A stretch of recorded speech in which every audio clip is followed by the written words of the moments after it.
Hello students, आज हम पढ़ने वाले हैं एंजाइम्स। एंजाइम्स की डेफिनेशन, मीनिंग, प्रॉपर्टीज और ये किस तरीके से वर्क करता है वो हम आज इसमें पढ़ेंगे।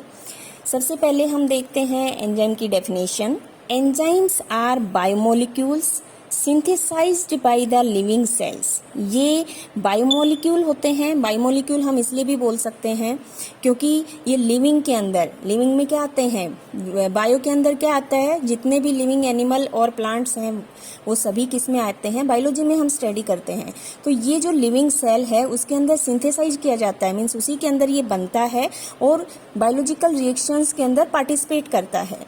दे are catalyse of biological system and protein in nature. ये बायोलॉजिकल सिस्टम के अंदर जो रिएक्शंस हैं उनमें एज ए कैटेलिस्ट काम करता है और इनका जो नेचर है ये प्रोटीन नेचर के होते हैं, या फिर हम ये भी बोल सकते हैं कि ये प्रोटीन के बने होते हैं। नेक्स्ट अगर देखें एंजाइम का जो की पॉइंट वो क्या होता है कि they catalyse biochemical reactions without being utilised in the process. ये रिएक्शंस के अंदर पार्टिसिपेट तो करते हैं लेकिन उस पार्टिसिपेशन में इनके अंदर कोई चेंज नहीं होता, इसमें इनके अंदर कोई चेंज नहीं होगा। ये सिर्फ और सिर्फ उस रिएक्शन को एक तरीके से स्पीड अप करते हैं। एंजाइम जिस पार्ट के साथ रिएक्शन करता है या कोई भी रिएक्शन है उसमें जिस दूसरे रिएक्टेंट के साथ अटैच होता है उसको वहाँ उसके साथ मिलके वो सिर्फ उस रिएक्शन में, पूरी रिएक्शन में उसके साथ रहता है लेकिन खुद के अंदर कोई चेंज नहीं ला पाता या नहीं लाता। Substances on which enzymes act to convert them into product are called substrate. Means जो एंजाइम है वो जिस पार्ट के साथ अटैच होकर रिएक्शन करते हैं उस पार्ट को क्या बोलते हैं, सबस्ट्रेट। एंजाइम के एग्जाम्पल देखते हैं, ligase, isomerase, glucose oxidase etcetera.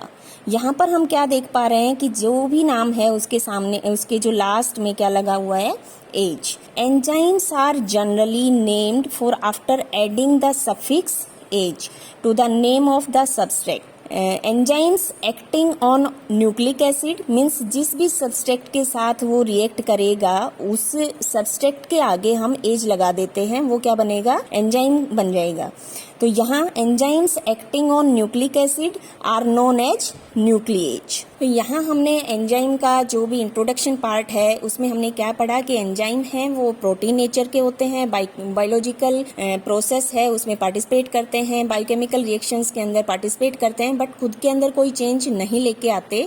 Reactant to product उसके साथ रहते हैं बट उसमें खुद में कोई भी केमिकल या फिजिकल कोई चेंज नहीं आता है। और जो एंजाइम्स के जो नेम होते हैं, अगर हमें ऑप्शन में मिल जाए कुछ प्रोटीन्स के, कुछ भी सबस्ट्रेट के नेम या अलग अलग हमें कुछ नेम दे दिए जाएं और उसमें हमें बोला जाए कि आप एंजाइम्स को इसमें अलग से छांटिए, तो उसमें हमें यहाँ पर एक हमें इसको अलग से देखने का भी पता चल गया कि हम उस एज सफिक्स के थ्रू एंजाइम्स को अलग से छांट भी सकते हैं। या फिर जितने भी एंजाइम्स होते हैं अगर ये पूछा जाए कि इसमें एंजाइम कौन सा था और किसके साथ रिएक्ट कर रहा है, तो जो सबस्ट्रेट होगा जिसके साथ वो रिएक्ट करेगा उसको हम पहले लिखेंगे और लास्ट में एज लगा देते हैं। एज लगने के बाद जो पूरा नाम बनेगा वो एंजाइम का होगा और एज को अगर हटा दें तो हमें क्या मिल जाता है, उसका सबस्ट्रेट। नेक्स्ट हम पढ़ते हैं chemical nature of enzymes. Means जो एंजाइम्स रिएक्शन कर रहे हैं वो केमिकली किस तरीके से फॉर्म हो रखे हैं, वो उनमें कौन सा बॉन्ड है, नेचर हमने पढ़ा कि वो प्रोटीन नेचर के होते हैं। तो अब इसके बारे में हम एक बार इसका केमिकल नेचर जान लेते हैं। जैसा कि हम पहले ही इंट्रोडक्शन में पढ़ चुके हैं, enzymes are protein in nature with large molecular weight. Some enzymes are simple protein while some are conjugated proteins. In such enzymes, the non-protein part is called prosthetic group. ये मेन पॉइंट है, important point है, objective type questions में पूछ लिया जाता है। जो भी एंजाइम का नॉन प्रोटीन वाला पार्ट होगा, मीन्स क्या बताया, या तो पूरी तरीके से वो प्रोटीन होंगे या फिर उसमें कॉन्जुगेटेड प्रोटीन होंगे। अब जो प्रोटीन का पार्ट किसी दूसरे पार्ट के साथ अटैच है तो उसमें जो प्रोटीन पार्ट है, in such enzymes the non protein part is called prosthetic group और coenzyme. And the protein part is called as apo enzyme.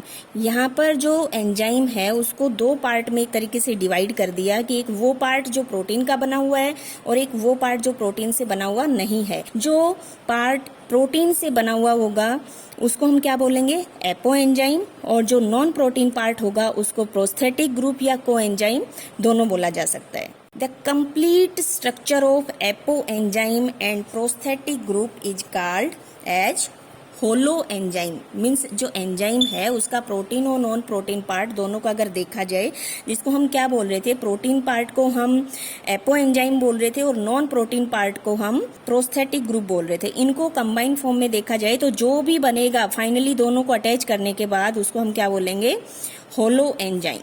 तो देखा जाए तो एंजाइम का जो कंप्लीट पार्ट है जो प्रोटीन और नॉन प्रोटीन से मिलके बना है उसे हम क्या बोल रहे हैं, होलो एंजाइम। या फिर दूसरे तरीके से हम ये भी कह सकते हैं कि होलो एंजाइम है वो दो पार्ट से मिलकर बना होता है, एक प्रोटीन पार्ट एक non protein part.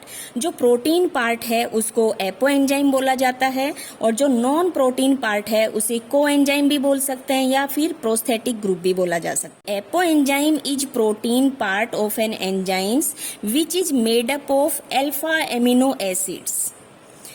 Active site is present in apoenzyme. Means जो रिएक्शंस के अंदर पार्टिसिपेट करेगा एंजाइम का जो पार्ट वो हमेशा प्रोटीन वाला पार्ट होगा। तो यहाँ पे यही बताने की कोशिश की है क्योंकि इसमें दो क्वेश्चन हैं ऑब्जेक्टिव टाइप के, इसी में यहाँ पे बन सकते हैं कि जो प्रोटीन पार्ट है वो कौन सी प्रोटीन होती है, तो वहाँ पे हमें बताना है अल्फा एमिनो एसिड्स होते हैं। और दूसरा ये कि ये जो पार्ट है इसमें एक्टिव साइट प्रेजेंट होती है, जो नॉन प्रोटीन पार्ट है उसका कोई रोल वहाँ पर नहीं होता। मीन्स जो भी जिस सब्सट्रेट के साथ ये एंजाइम अटैच होगा उसमें हमेशा प्रोटीन पार्ट ही अटैच होगा। क्यों, वजह क्या है, क्योंकि प्रोटीन पार्ट पर ही एक्टिव साइट प्रेजेंट होती है। हम इस डायग्राम के थ्रू देख सकते हैं कि ये जो डायग्राम है इसमें जो ये पार्ट है यही पार्ट इसमें क्या होगा, रिएक्शंस के अंदर पार्टिसिपेट करेगा और इसी पार्ट पर जो ये पार्ट पार्टिसिपेट करने वाला है, जो ये साइट उसकी साइड जो पार्टिसिपेट करने वाली है उसी पर एक्टिव साइट है।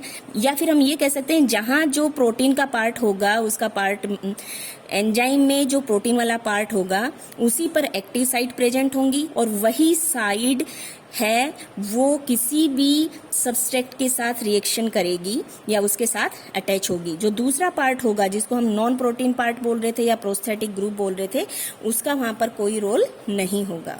जो डायग्राम में दिखाया गया है अब उसका थोड़ा सा डिटेल देख लेते हैं।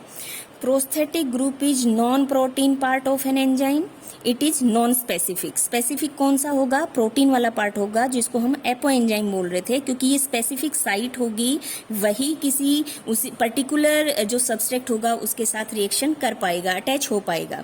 और जो प्रोस्थेटिक ग्रुप है, prosthetic group is organic part, ये ऑर्गेनिक पार्ट होता है और ऑर्गेनिक में हमें पढ़ा है कौन से बॉन्ड ज्यादा होते हैं, कोवेलेंट। तो उससे आप कोरिलेट करके ये याद रख सकते हैं। Prosthetic group is organic part and bond with enzyme through covalent bond. This part is responsible for activity of an enzyme. Metal activator like manganese, iron, cobalt, zinc, calcium are loosely linked with and easily dissociable from enzyme.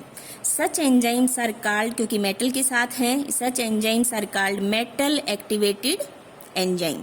Objective type में पूछा जा सकता है, particular ये जो metals हैं वो भी आप याद कर सकते हो और इनसे रिलेटेड जो ये बॉन्ड बनाते हैं, अटैच होते हैं, ये जो such enzymes are called metal activated enzymes.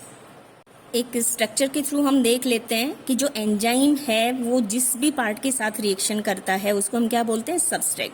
तो यहाँ एंजाइम और सबस्ट्रेट को पहले अलग अलग दिखाया है क्योंकि ये स्पेसिफिक होते हैं, इनकी सेलेक्ट करेंगे कि किसके साथ अटैच होना है, बॉन्ड बनाना है, रिएक्शन करनी है। तो ये दो अलग अलग पार्ट हैं, एक वो एंजाइम जो हम पढ़ रहे हैं, दूसरा पर्टिकुलर जिस कंपोनेंट के साथ रिएक्शन करेगा, जिसके साथ ही रिएक्शन करने वाला है जिस पार्ट के साथ, उसको हमने क्या बोला यहाँ पे, सबस्ट्रेट। यहाँ पर सब्सट्रैक्ट और एंजाइम जब दोनों आपस में रिएक्शन करेंगे तो एक कॉम्प्लेक्स बनेगा, या फिर हम बोल सकते हैं इंटरमीडिएट बनेगा दोनों का। जैसे यहाँ पे ES कॉम्प्लेक्स लिखा हुआ है, इसका मतलब है एंजाइम सब्सट्रैक्ट कॉम्प्लेक्स। यहाँ पर हम देखेंगे कि जैसे एंजाइम के अंदर जहाँ पर वैली है उसी पार्ट पर सब्सट्रैक्ट के अंदर पीक्स हैं।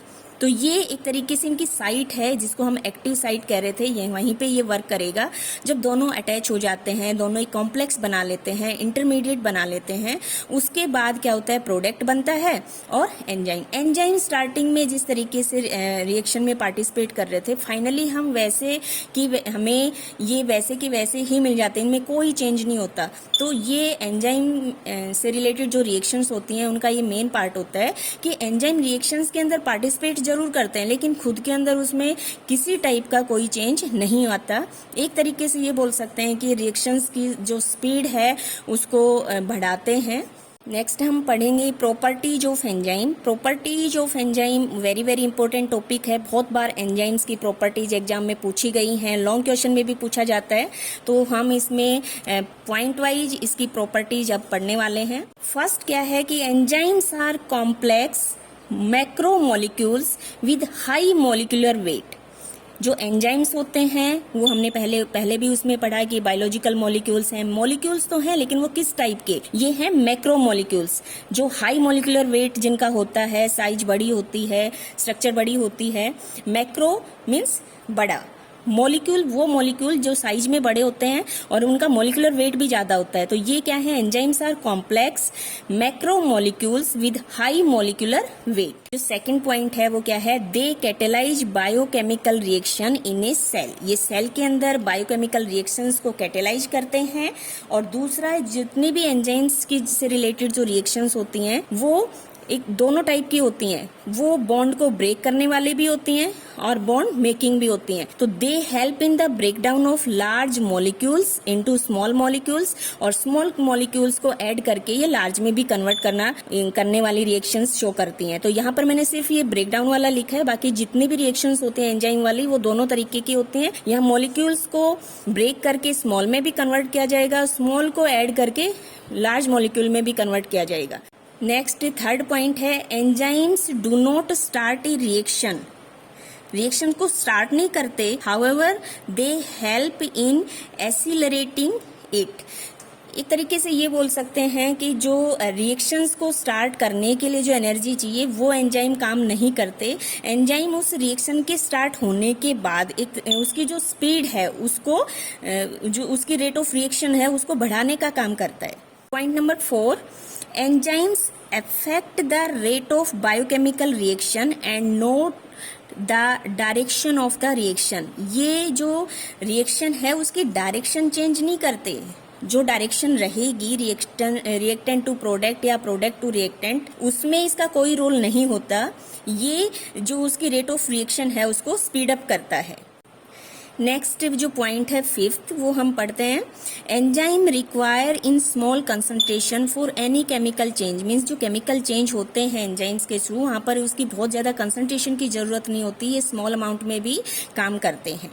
Point number 6, they remain unchanged at the end of reaction. एक तरीके से ये जो पॉइंट है ये एंजाइम का एक की पॉइंट है कि रिएक्शन के अंदर पार्टिसिपेट करते हैं एंजाइम, लेकिन उसमें उनके अंदर कोई फिजिकल केमिकल किसी भी टाइप का चेंज नहीं आता।